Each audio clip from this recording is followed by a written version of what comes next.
Hey, so I'm trying this new setup.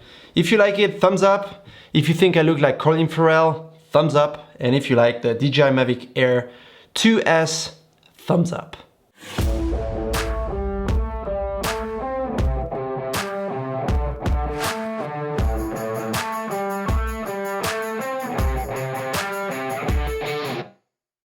Okay, so the Air 2S.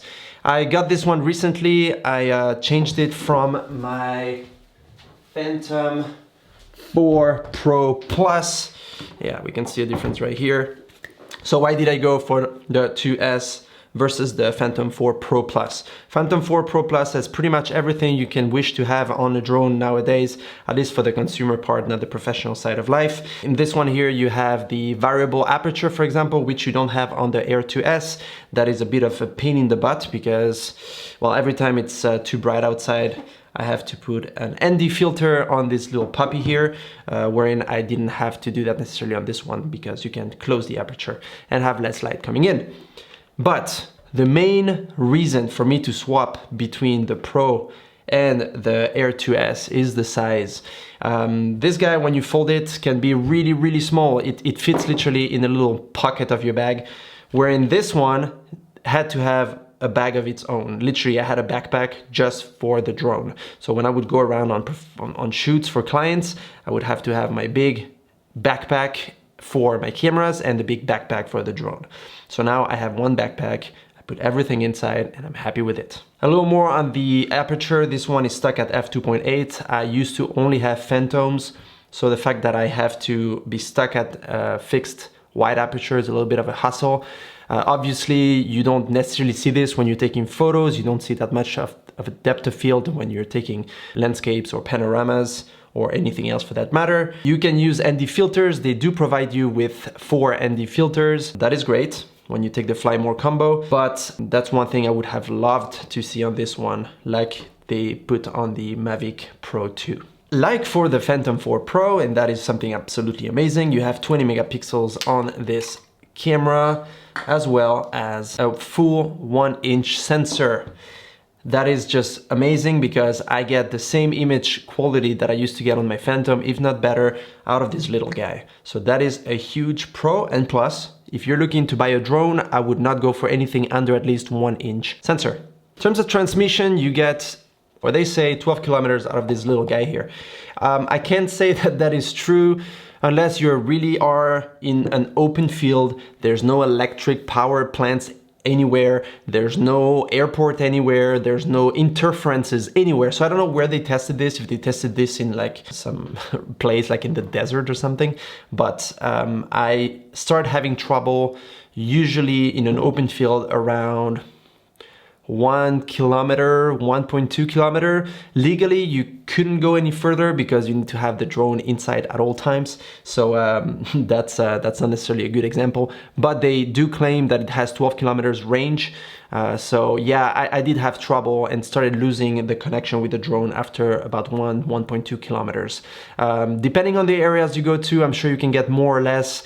There's probably people that did go farther. For example, with the Mavic Pro 1, I did go all the way to almost 7 kilometers and then the battery started to die, so I had to come back.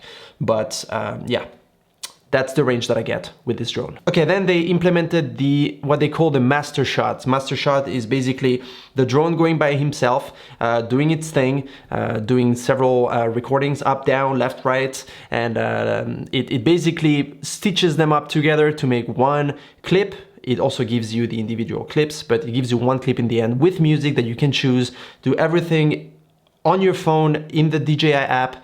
It's very simple. It looks okay, but it is only for full HD. So if you're looking to shoot anything higher than that, it's not gonna do it.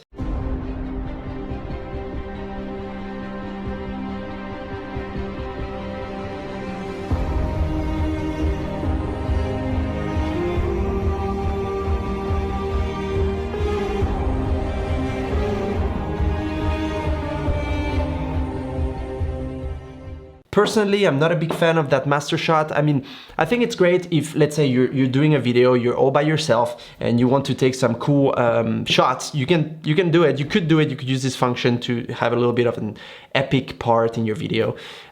Personally, I don't. I see this as a gimmick a little bit.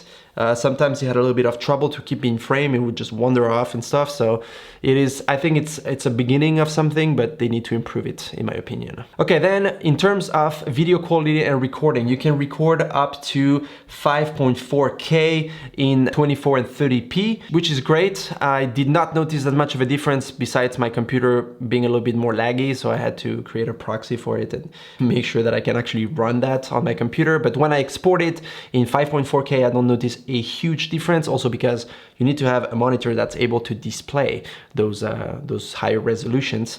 So to me, 4K is plenty, and it's enough for my clients, for myself, for my personal project. I shoot everything in 4K, so that's enough. And in terms of 4K, you can record up to 60p, and that, my friends, that is great. I love that. With a full 1-inch sensor, recording 4K 60p is great for slow-mo, speed ramps. You can really play around with it, and that is great. That is awesome. All right, we have the ADS-B, which we see on the little label here.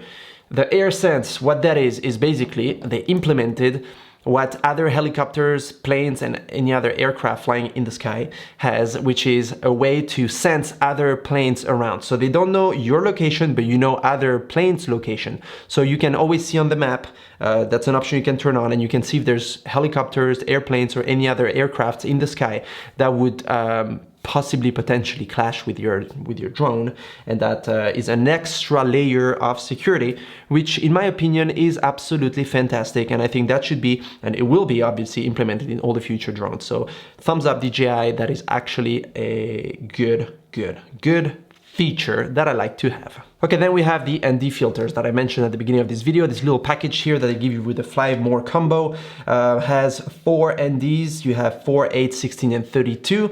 That is usually fine in pretty much every circumstance. I found myself having to use these since we have a fixed f2.8 aperture on this drone. I normally use the ND16 when I shoot 60p because I'm shooting 120th of a second to double the frame rate.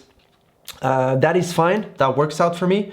It would be great to have also an ND64 because if, for example, you want to do a long exposure, you can't really do it in broad daylight with a 32, that's not strong enough. Anyway, this little box here is great if you want to shoot cinematic, so double the frame rate, you need to have something like this in your bag at all times. So thanks DJI to provide this little box.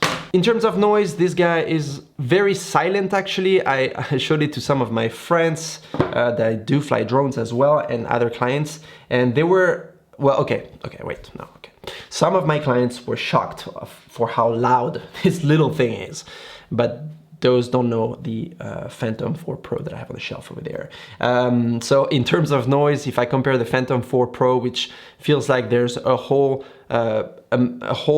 colony of bees coming after you, this is very silent. This is more like little mosquitoes. So if you compare the two, the decibels are lower on this one. It does not bother me when it goes high a little bit. You don't hear it anymore or barely, which is very convenient when you go in places where there's people around, because people tend to get scared of drones. Even though I normally go around and tell them I'm gonna fly a drone, this is what I'm gonna do, and I show them and so forth, so they're happy with it. It is good to have something that's a little bit less loud. And for everything that this drone packs up in such a small body, I think this is amazing.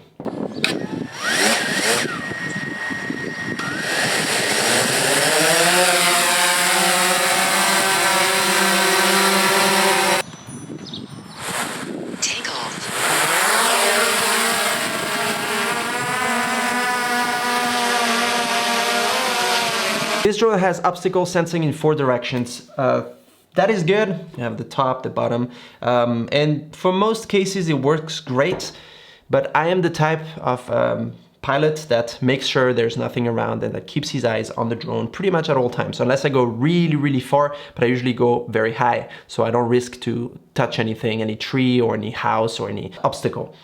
Maybe a bird, but so far so good on that. I did have a problem at some point. I'm going to show you footage here. I was in the fields with my son and I set it to automatically follow us profile wise, like on the side, and it was flying next to us. It started flying and at some point it just came straight onto us. And thank God I had the remote in my hand and I just stopped it just before it hit us. So as you can see on the footage here, it got really, really close to us. And that is something that bothers me because I tend to want to trust this little guy here. But if it does that with me, my son, it's a big problem, because let's say you use this with, I don't know, you're shooting a film or you're shooting a little video, or even you're doing this with the family, with your clients or whatever. And then the drone just goes nuts and goes onto the person. That's not too good. DJI, that is not too good. So there's still a bunch of things I think to fix with the algorithm before I can fully trust those functions.